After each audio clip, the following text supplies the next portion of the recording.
이번에는 미국 증시 투자 전략 세워보는 시간입니다. 송범선 썬투자실장 나와 계십니다. 안녕하십니까? 안녕하십니까? 자, 밤사이 미국 증시 아쉽게도 일제히 하락 마감했는데요. 한 줄 평을 내려주신다면 어떻게 해석할 수 있겠습니까? 네, 관세 우려는 한층 완화되고 있다고 보고 있습니다. 관세 우려는 한층 더 완화되고 있다. 그렇게 생각하신 이유는요? 여러 가지 좀 미국과 중국 네. 지금 관세 관련해서 계속 협의 중인데 그런 부분들이 예상보다는 좀 잘 풀어지고 있는 시점이고요.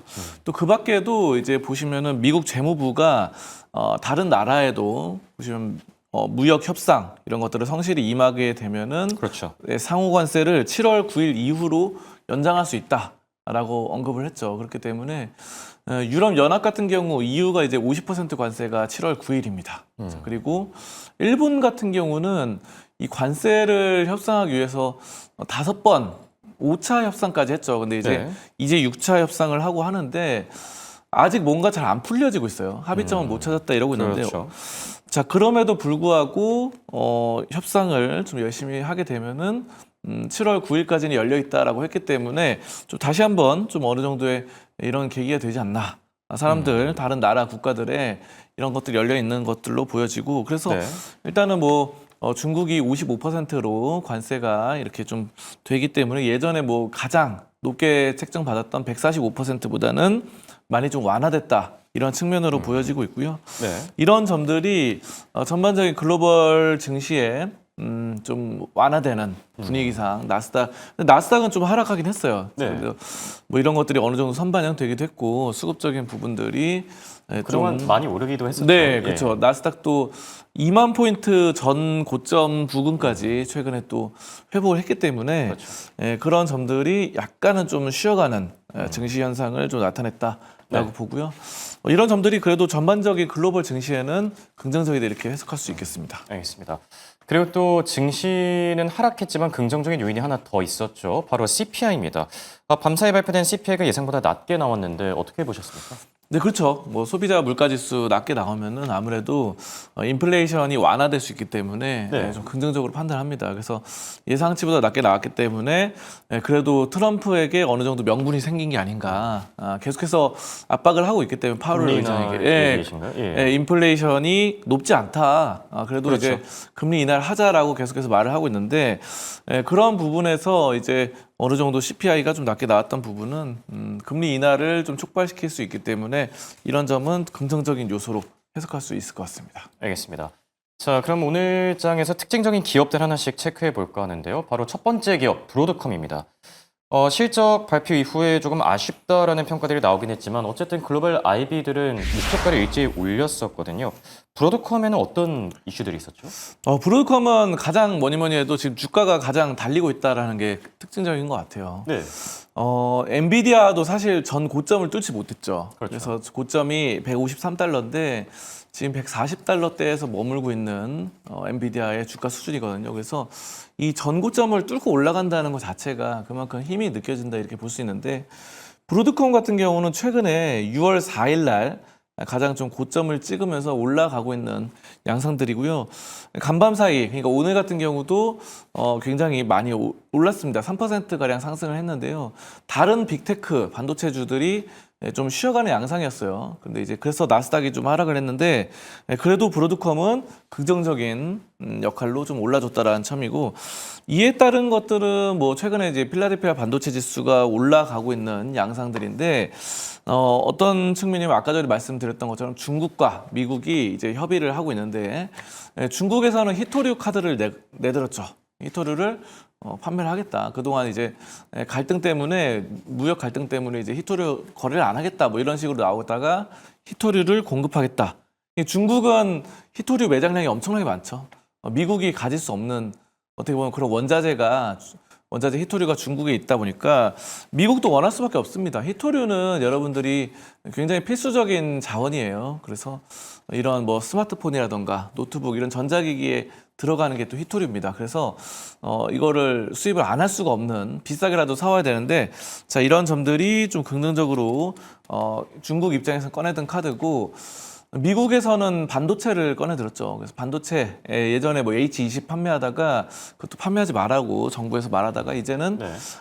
좀 어느 정도 완화될 것 같아요. 근데 아직도 제가 최근에 보니까 H20은 또 아직은 아니다. 그렇죠. 이렇게 말을 하더라고요. 그래서 그거보다 좀 낮은 단을 좀 말하는 것 같은데 어쨌든 전반적인 반도체 시장에 이런 기회는 좀 열려 있다라고 판단을 하거든요. 자, 그렇기 때문에 이런 관세도 간밤 사이에 55% 나오고 많이 줄어들었다는 모습들 보면은 이런 점들이 좀 반도체에도 긍정적이다. 그리고 브로드컴은 이 추론형 반도체로서 네트워킹, 뭐 맞춤형 AI, 컴퓨터 칩 이런 강력한 수요가 뒷받침되고 있고요.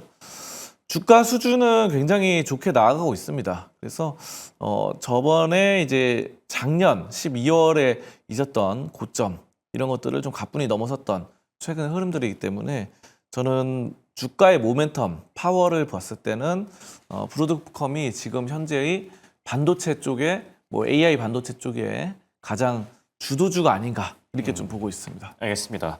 자, 브로드컴과 관련된 긍정적인 평가를 내려주셨고요. 바로 살펴볼 두 번째 기업은 아마존입니다.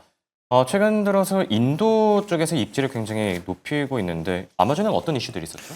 네, 아마존은 인도 쪽에서 전자상 거래 네. 굉장히 강자가 되고 있습니다. 입지가 커지면서 지금 전체 인도 내에서 전자상 거래가 굉장히 좀 커져가고 있는데요. 네. 이 전체 전자상 거래액의 20%를 아마존이 차지하고 있습니다. 그래서 굉장히 이쪽을 장악하고 있다. 이렇게 좀 해석을 할 수 있겠고 올해 이런 규모가 1,500억 달러에 달할 것이다라고 합니다. 자, 그리고 이 B2C 시장에서 14% 가량 성장 중이다. 이렇게 보고 있고요. 인도가 예전에는 좀 낙후된 지역도 많고 그런 점들이 있었습니다. 그래서 그런 전자상 거래, 그러니까 온라인 거래 이런 거죠. 택배라던가 이런 것들이 활성화되지 않았는데 최근에 보면은 굉장히 인도가 첨단 산업으로 공과대학 위주로의 육성을 하고 있죠. 우리나라 같은 경우는 어느 정도 공대를 굉장히 좀 약간 선호하지 않는 분위기가 어느 정도 있어요. 아직까지. 근데 이제 인도는 뭐 의대라던가 법대 이런 거보다는 공대 쪽이 굉장히 선호하는 비율이 높습니다. 네. 그런 점을 봤을 때 이런 전자상 거래도 굉장히 앞으로 더 활성화될 것이다라고 봐요. 그래서 이런 첨단 거래가 앞으로 될 것이고 여기에 아마존이 미국에서 잘했던 것처럼 이 인도에서도 정말 잘해 나가고 있는 시점이다. 이렇게 좀 볼 수 있겠고요. 그래서 이제 글로벌 IB 바클레이스도 이렇게 좋게 평가를 내렸고요. 자, 보면은 아마존이 지금 간밤사이 좀 떨어지긴 했지만 그래도 전반적인 추세 상황은 양호합니다. 그래서 이런 실적 부문, 앞으로의 뭐 수출 같은 부분들이 좀 긍정적으로 위로 뻗어 나가고 있는 시점으로 좀 인도 내 강자로 부상하고 있다. 이렇게 볼 수 있겠습니다. 네, 알겠습니다. 빅테크 기업들의 특가 흐름 그리고 특징적인 내용들 확인해봤고요. 자, 바로 이어서 게임스탑 어제 실적을 발표했는데 실적이 생각보다 아쉬웠습니다. 그리고 주가 흐름도 좋지 않았고요. 어떤 내용들이 있었죠? 네, 실적 부분은 뭐 영업이익 좀 안 좋게 나왔고 적자로 나왔고 그리고 매출도 좀 떨어졌습니다. 근데 이제 이 EPS, 그러니까 주당 순이익 같은 경우는 좀 괜찮게 나왔어요. 그래서 EPS는 흑자로 나오는데 다른 영업이익이 또 안 좋게 나오다 보니까 이런 점들이 좀 실망감이 있었던 부분이고요. 또 투자자들은 이런 점들에 더불어서 이 비트코인 추가 매입이 없다라는 소식, 이런 블록체인 관련 기대감이 좀 사그라들었다. 이 점이 좀 아직은 좀 안 좋게 되고 있습니다. 그래서 제가 봤을 때는 이 마이크로 스트래티지, 지금으로 봤을 때는 스트래티지죠. 스트래티지가 회사명을 변경했죠. 예. 비트코인을 굉장히 많이 사 모았었는데 이런 것들을 뒤를 이을 것이다. 게임스탑이 이렇게 보여지다가 지금 꾸준한 행보를 앞으로 나타낼지 이런 점들이 좀 관건인 것 같아요. 그래서 게임스탑의 본 사업, 뭐 게임을 판매하는 비디오 게임 판매하는 것들은 지금 뭐 미국, 캐나다, 호주, 유럽 등등에서 하고 있는데 그렇게까지 막 잘 되고 있는 편은 아니에요. 그래서 막 성장기에 접어들지는 못하고 있다라는 측면이고요. 이런 것들은 앞에서 아마존에서도 했던 것처럼 이 뭐 게임 시장 자체도 이제 이런 온라인화 되는 것들이 많기 때문에 온라인 시장에서 거래되고 이런 것들이 많죠. 그렇기 때문에 게임스탑을 아무래도 비디오 게임의 그런 지금 화면에 보이시다시피 오프라인 쪽으로 많이 활성화되어 있는 회사죠. 그래서 이런 점들이 막 성장성이 있다라고 보기에는 좀 어려울 것 같습니다. 이 산업 자체가. 그래도 꾸준할 것 같긴 한데 매니아층이 있기 때문에 자, 그래도 이런 점들을 또 블록체인, 비트코인으로 어느 정도 해소해 나갈 것이다라고 하는데요.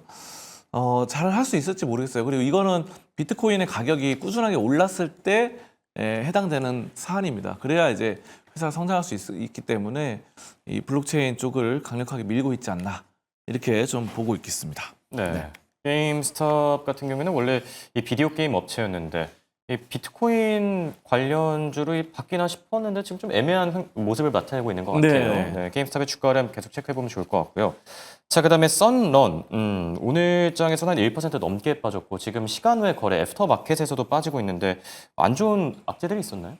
이거는 이제 아무래도 트럼프 악재가 큰 것 같아요. 네. 그래서 트럼프 대통령이 지금 전통적인 뭐 이런 점들, 산업들을 좀 육성하고 있고 화력이라던가 원전 뭐 이쪽을 좀 키우고 있고 태양광이라던가 뭐 풍력 이런 신재생 에너지들은 약간 좀 안 좋게 생각하고 있죠. 그래서 이번에 보면 제프리스 같은 경우도 투자 의견을 보유해서 비중 축소로 하향 조정을 했습니다. 자, 이런 점들이 좀 작용을 했고 연방 예산안에서 주택용 이런 태양광 관련 정책이 포함되지 않을 경우가 있다.